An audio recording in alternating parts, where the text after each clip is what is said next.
दमयंती अपने नल को मिल गई।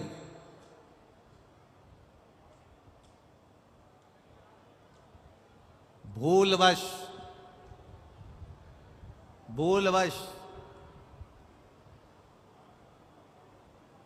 दोनों शिव की आराधना में लगे रहते थे। ध्यान नहीं आ पाया कि अधिक मास का महीना, वो भी सावन का संजोग मिल गया। ध्यान नहीं आ पाया।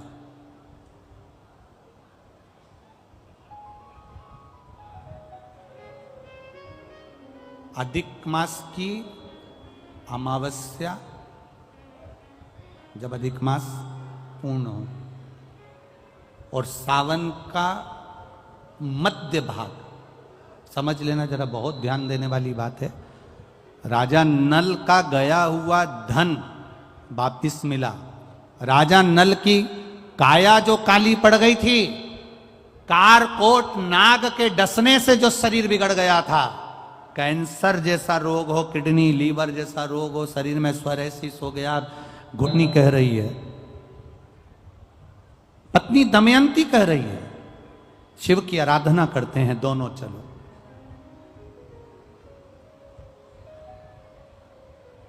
और दमयंती पत्नी ने अपने पति के साथ बैठकर शंकर की आराधना का एक नियम बना लिया।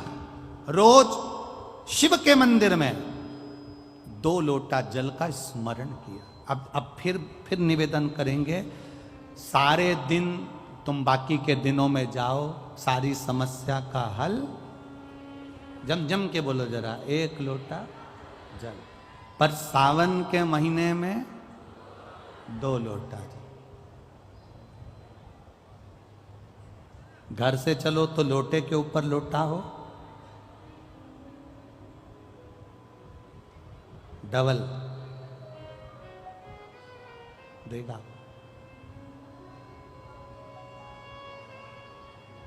डबल कब मंजिल डबल कर देगा, कब तुम्हारी आय डबल कर देगा, कब तुम्हारी जिंदगी के सुख को डबल कर देगा, पता ही नहीं पड़ पाएगा, पता नहीं चलेगा।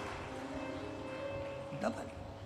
और मंदिर में जैसे ही प्रवेश करो तो दोनों हाथ में, देहली पर चढ़ने से पहले 2 हाथ में कलश हो, और शिव का मूल स्मरण, श्री शिवाय नमस्तुभ्यम बोलते हुए देवादिदेव महादेव को धार चढ़ रही हो, 2 ही हाथ, दोनों हाथ।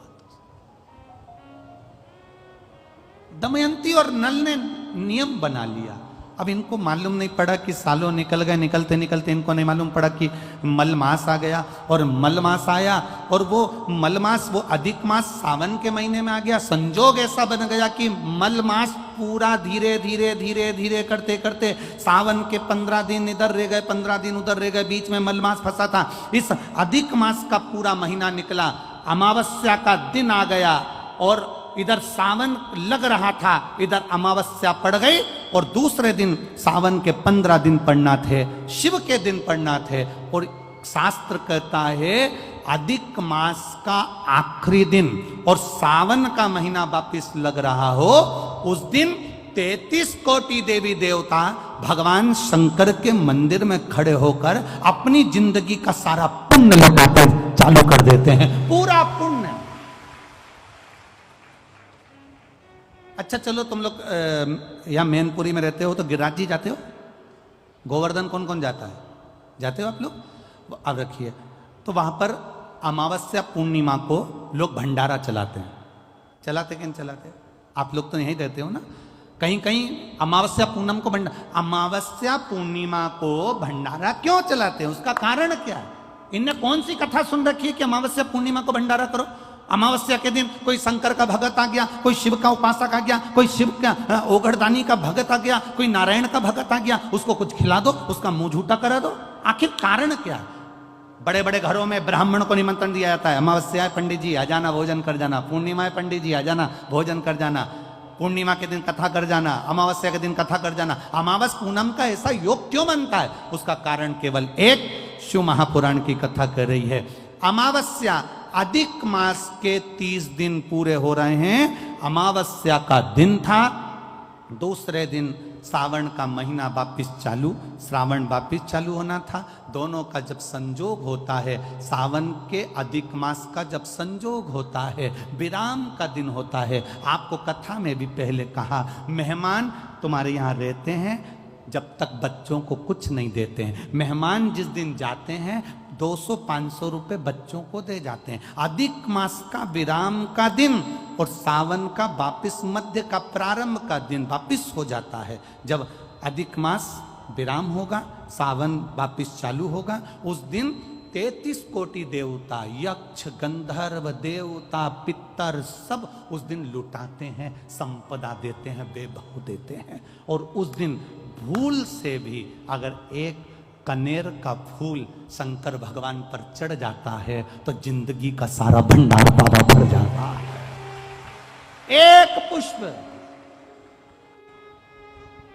कनेर देखा है? पंचपुष्प शिव महापुराण की कथा बाची है पहले, उसमें कनेर के फूल का भी दर्शन कराया था। ये रोड के ज्यादातर लोग ये कनेर का जो फूल है ना रोड के बीच में लगा देते, क्योंकि उसको जानवर भी नहीं खाता, पशु भी नहीं खाता, पक्षी भी नहीं खाता, जहरीला इतना होता है, पीले कलर का होता है, लंबा, काम भी कुछ नहीं आता। बस वो कनेर का फूल, और आंधी तूफान पानी गिरता है तो जमीन पर टपक जाते, ढेर सारे गिर जाते। देखे कि नहीं देखे? अरे बोलो तो जम के, देखा है ना? उसको बकरी भी नहीं खाए, पशु भी नहीं खाए, पक्षी भी नहीं खाए, जानवर भी नहीं खाए, जहरीला कनेर का पीला पुष्प। भूलवश आज राजा नल और दमयंती जा रहे थे, उनको फूल नहीं मिले, शिव जी को समर्पित करने के लिए कोई पुष्प ना मिला। इनको अंदाजा नहीं है कि आज अधिक मास का विराम है, आज दूसरे दिन सावन का वापिस मिलन है। इनको नहीं ज्ञात था कि 33 कोटि देवता अपना भंडार लुटाने के लिए तैयार रहते हैं। 33 कोटि देवता, भूलवश।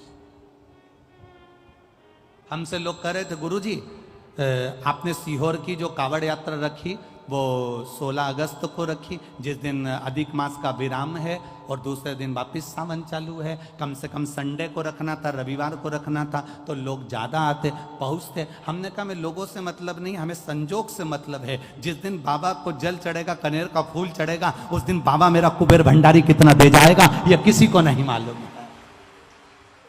उस दिन लोग आने वाले कावड़ियों को कितना खिलाएंगे और उनको क्या मिलेगा यह अंदाजा नहीं है। उस दिन कावड़ यात्रा का जल भरकर हमने सीहोर से रखी 10 किलोमीटर की। आपको भी निवेदन है, जो फ्री हो, जो उसके पास समय हो और जिसने जिंदगी में एक बार कुबेरेश्वर बाबा की कावड़ ना भरी हो, वो 16 अगस्त दिन बुधवार, शायद बुधवार पड़ना चाहिए, 16 अगस्त को सुबह 9 बजे सीवन का मैया का जल लेकर बाबा कुबेर भंडारी को 10 किलोमीटर दूर, सीहोर से 10 किलोमीटर की दूरी पड़ती है, बाबा का भजन करते हुए, नाम जाप करते हुए, 2 हाथ में सुंदर, या तो तुम कंधे पर कावड़ ले लो या हाथ में ले लो या बोतल ले लो, बाबा को समर्पित करके एक कनेर का पुष्प दिल से, जो ये दमयंती और नल की कथा कर रही है, भूलवश चढ़ गया, भूलवश, अनायास, मालूम नहीं है कि कनेर का पुष्प चढ़ गया। अब इनको पुष्प ना मिला, पुष्प ना मिला, ना मिलने पर इन्होंने देखा मार्ग से जाते जाते इस पुष्प पर ना पक्षी बैठ रहा है, ना पशु बैठ रहा है, ना इसको कोई खा रहा है, ना कोई जान रहा है। पुष्प देखा, कनेर का पुष्प सम्मुख था, छीना और उठाकर उस दमयंती ने अपने पति नल को दिया। नल ने वो पुष्प देव अधिदेव महादेव को समर्पित किया। समर्पित करा हुआ पुष्प नीचे गिर गया। नीचे गिरा तो वो गिरता हुआ पुष्प अशोक सुंदरी वाली जगह पर जाकर टिक गया। तब अशोक सुंदरी ने देव अधिदेव महादेव से कहा, पिताजी इसने पुष्प मुझे दिया है। शिव कहते हैं, ये पुष्प जो मुझे प्राप्त हुआ था मैंने तुझे दिया था। ये स्थान देवी का हस्तकमल है। आज का दिन 33 कोटि देवता अपना भंडार, अपना पुण्य मनुष्य को देते हैं, इसलिए आज तुम पुण्य दीजिए। सब देवताओं ने मिलकर जब पुण्य दिया, नल का सड़ता हुआ शरीर, काला पड़ा शरीर, रोग से ग्रसित शरीर नल का ठीक हो गया और जो पुष्कर ने धन लिया था वो वापिस राजा नल को प्राप्त हो गया। फिर संपदावान